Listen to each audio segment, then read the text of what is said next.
All right, we are live for real this time in the group. Good morning, everyone. I went live on my page first by mistake, so messy action for the win. All right, good morning, everyone. I'm so excited to be here to be live with you all. I would love to introduce you to my friend, colleague, former client. This is Rhonda, and Rhonda participated in my workshop. And so I think I'm just going to kick this off by asking Rhonda to introduce herself and just tell us a little bit about yourself and what you do. Hi, thank you, Rachel. So awesome to be here with you. My name is Rhonda Markham. I am a board certified nurse coach. So I work with primarily with people who are struggling with burnout or at risk for burnout. So I work with a lot of nurses, a lot of teachers, moms, just people who are wanting to transform their health and their well-being. And I back that up with over 30 years of nursing experience. So being a nurse coach is fabulous. Love it. Love it. Yeah. And having spent several months with you, I know you have a lot of interesting stories, both in your nursing life and in your personal life. Rhonda's also a mom to 5 kids. So yeah, amazing. So Rhonda participated in the last season of my workshop. She was in my writing workshop that I run for nurses. And I would love to kind of hear from you, Rhonda. What were some of the things that you were experiencing when you decided to join the group? So I noticed I was having trouble expressing myself, being afraid to post anything on Facebook. I didn't want to offend anybody. I was worried about what people would think. And so I just wanted to be able to express myself with confidence. Yeah. Yeah. And that's a common thing I hear is just, and you summed it up so well, like wanting to express myself with confidence. And I love that you mentioned the fear of offending people. Can you share a little bit more about that? Just worrying about what people will think, and can't please everybody. And I know that, and that isn't even my goal. I'm not trying to please people. I'm not, but yet in the back of my mind, it would be running, well, someone's going to be offended by this, and then they're going to post something negative on my wall, or,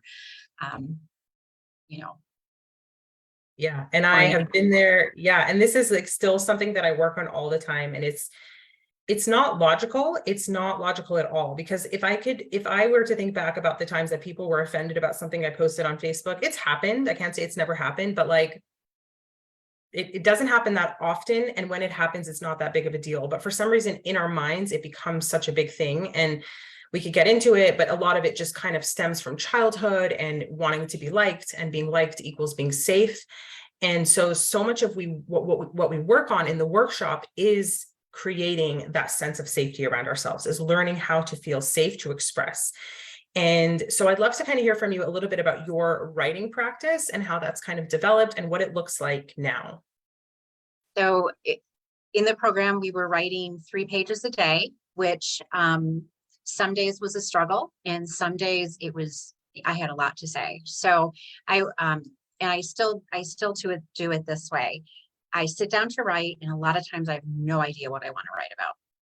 So that's what I start writing. I don't know what I want to write about. I don't know what I want to say. And next thing I know, I have this huge thought stream. I'm writing about all different things. I'm writing about everything that's on my mind, and getting it all down on paper, and letting go of any of those expectations about what journaling is. I think that when you gave me permission to, all these rules that I had that told me that I was not good at journaling. So, it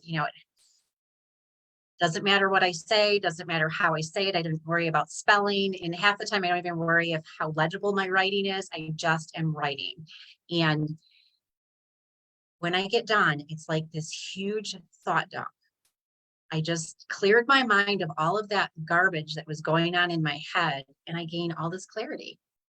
So it's a daily practice that helps me just to gain that clarity. And I love it. I love this. I love how you describe, there are so many things in there that I want to talk about, but first of all, I love that you mentioned the permission piece, how it was like, just me as your coach saying like, it doesn't have to be perfect. Spelling errors are welcome. Doesn't have to be 3 pages, like just do it, get the thoughts out. Just that permission is what opened up this practice for you. So I think that's just super valuable for people to hear. So often people don't want to journal because they don't know how to do it, or they're scared of doing it wrong, or is there some special method that I should be using? And then they just don't journal.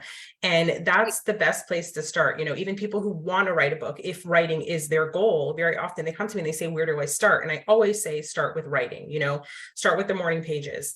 And we get all caught up in our head and we make things bigger than they are, but it's just amazing how just being given permission to keep it simple, to keep it easy, just transforms the practice. I also love how you mentioned the shift in energy that happens from the beginning of journaling to the end of journaling. And this is something I notice all the time. I just went 3 days without doing my morning pages, and that does not happen often. And I am announcing this publicly. I went away with my husband. We rented a red Mustang. We drove down the California coast. We had a great time, and I put away my journal. I brought my laptop. I'm like, yeah, I'm going to do my morning pages. No, I did not do my morning pages. We had a great time. We went away without kids, which rarely happens. And so I did not do my morning pages, and I have no issue with that. I'm not like beating myself up about it. I don't feel bad. But I do notice the difference. And I do notice that there is a difference in how I feel not having done the morning pages. And of course, I'm going to do them today. I'll probably do extra morning pages, but it's just so cool to get that instantaneous feedback. It's like we do the pages and it's like, I feel lighter. Like I feel different. I actually got these things off my chest. And it's so, so powerful. So thank you so much for sharing that. And it's just so cool to see. And you're right. It feels like a weight has been lifted, literally. Yeah. Yeah. Amazing. Yeah. Oh, thanks, Bina. Oh yeah, I can see comments today. Great job with the drive. Yeah, it was really fun. I had a wonderful time. Like, whoo, okay, red Mustang. It was super fun. I'll write about it. But awesome. Yeah. So I'm curious from you, Rhonda, what were some of the biggest, you talked a little bit about the challenges, but what were some of the challenges that came up for you when you started this practice? Some of the challenges, like 3 pages would seem daunting sometimes, but I would find that I had to make myself keep going because I didn't hit that sweet spot until I got over that hump. I had to go for those 3 pages, because if I let myself off the hook at a half a page, I'm not going to release all of those thoughts like I want to do. So that was the challenge sometimes. Yeah. I'm curious for you, because a lot of people talk about this with the morning pages, and this is one of the biggest things that I hear from people. And I'm curious if this was the case for you. One of the biggest challenges is like fear of what will come up when you journal. Did you experience that at all? Oh, yeah. A little bit.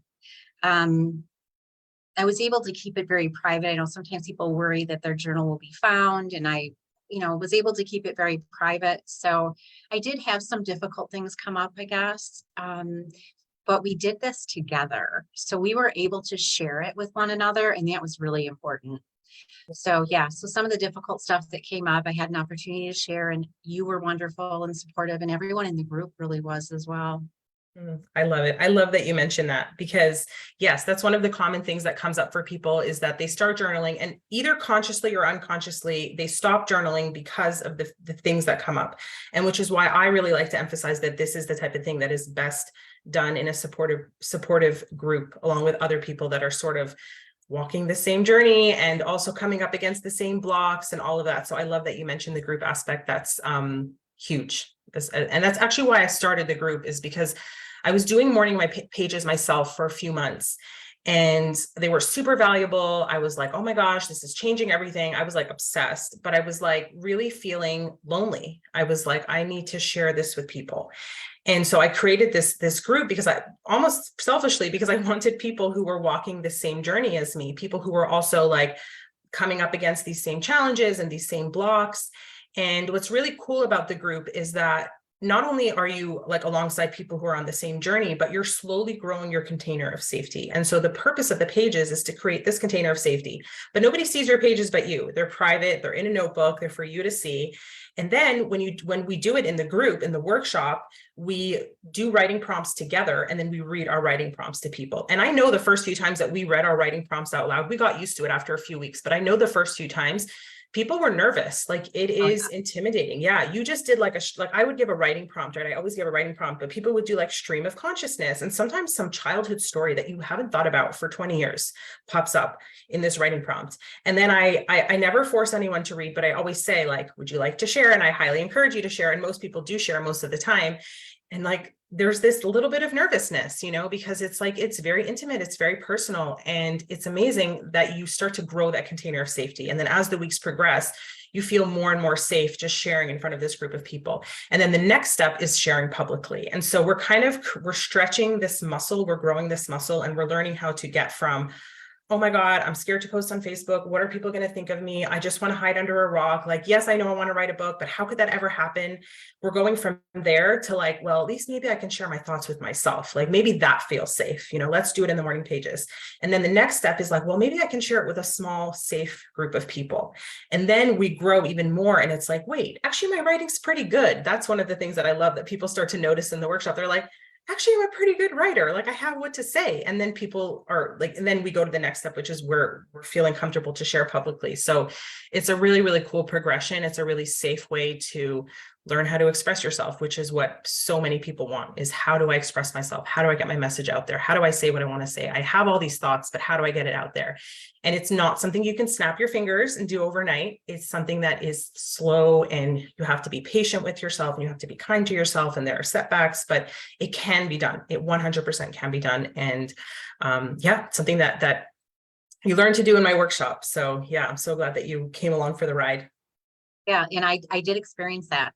I noticed that in the beginning, when I would share my writing, I would kind of apologize, or I would apologize beforehand. Like, this isn't very good. You know, I'm sorry. Basically, that you're having to listen to this is what I was saying. Right. And as we progressed, I stopped apologizing for my thoughts, Yes. apologizing for my writing, just sharing it with that wonderful group of women. So Oh, that's so good. That is huge. That is huge. It's like you came from a place, and I've experienced these same thoughts, but it's like, who am I to take up space? Or like, oh, people have to like listen to me and like feel bad about it and apologize. And then you're in a place where you're like, no, like I have what to say. Like, hello world, I'm here. Like I have things to say. And if people don't like it, all right, you know, like it's fine. exactly.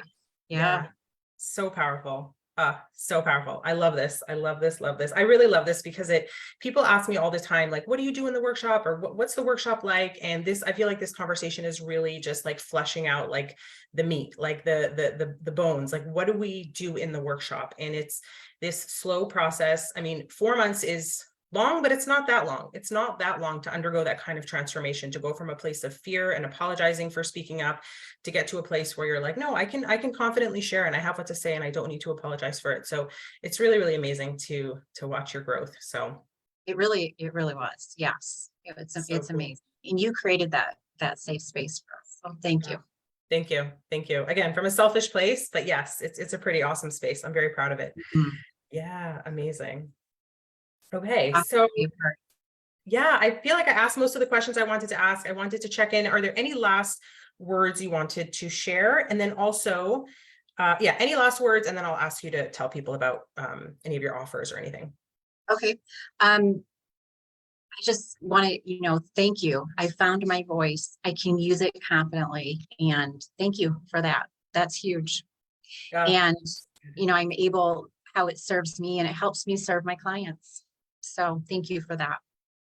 I'm so happy. I'm so happy that really, I got to clip that one and make a reel out of it. Like I found my voice. That's what we're looking for. Awesome. Amazing.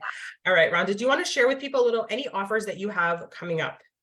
Yeah, I am working on a workshop for nurse coaches and using the Enneagram to help us in assessing and serving our clients. And I am it's probably going to start in September. So look for some information about that. But the Enneagram is a series of 9 personality types, and we have traits from all of them, but we tend to have a more dominant personality trait. And the Enneagram helps us to dig deep and investigate where our strengths are and where our less healthy patterns come in, and when we are more likely to fall back on those. And it really helps us examine our behavior and how we react to our environment. So I would love to work with nurse coaches so that they can learn where they fall on the Enneagram and do our own inner work, figure out how to best serve ourselves. And then we'll look into how we can serve our clients utilizing the Enneagram. So powerful. I love it. I love it. It's like the getting to know ourselves is so, so powerful. And I think even in one of my modules in the course, I'm pretty sure it's in this, each week is a different theme, but I think the theme recovering a sense of identity, I list off a bunch of different personality tests and just values assessments and just different ways to get to know yourself. And Enneagram is one of the ones I list. And it's just like, whatever different, and you know, different things work for different people, but whatever angle you can take to get to know yourself and to use your strengths and to utilize your strengths to serve your clients, it's just huge and can really transform your practice. So I'm so glad that you're creating this program. It sounds amazing. If anyone wants to hear more, reach out to Rhonda. You can find her on Facebook. Yeah, and before I hop off, the last thing I want to say is I am launching the next season of my course. I know there are a lot of you guys that have been kind of eyeing it and thinking about it for a while. I really encourage you to jump in. This is a transformative program that really will help you find your voice. As Rhonda said, it is really a way to grow that confidence, grow that self-expression, grow the creativity. And we have a lot of fun also. A lot of times the homework is like, go do something fun, like go for a boat ride, go skydiving. I don't know, go do something fun. There's a lot of just fun and creativity, and we learn to connect with our inner child. And it's really just a transformative program. So if you've been eyeing it, we launch this Tuesday actually, and I have just a couple spots left. So if anyone's been thinking about it, please reach out to me and I would love to have a conversation about it. Yeah, thanks again, Rhonda, for joining. You're welcome. And anyone that is considering it, please do it for yourself. You will benefit greatly beyond what you can imagine. So go for it. You won't regret it. Thank you for that ringing endorsement, Rhonda. I love it. Thank you so, so much. Thanks for going live with me today. Thank you to everyone who watched and for everyone who's watching the playback. Hello. And I'll catch you guys in the next one. I'm actually going to go live again tomorrow if anyone wants to watch another interview with another amazing client. So I'll see you guys later and have a wonderful Thursday. All right. Thank you so much, Rachel. My pleasure. If I could figure out how to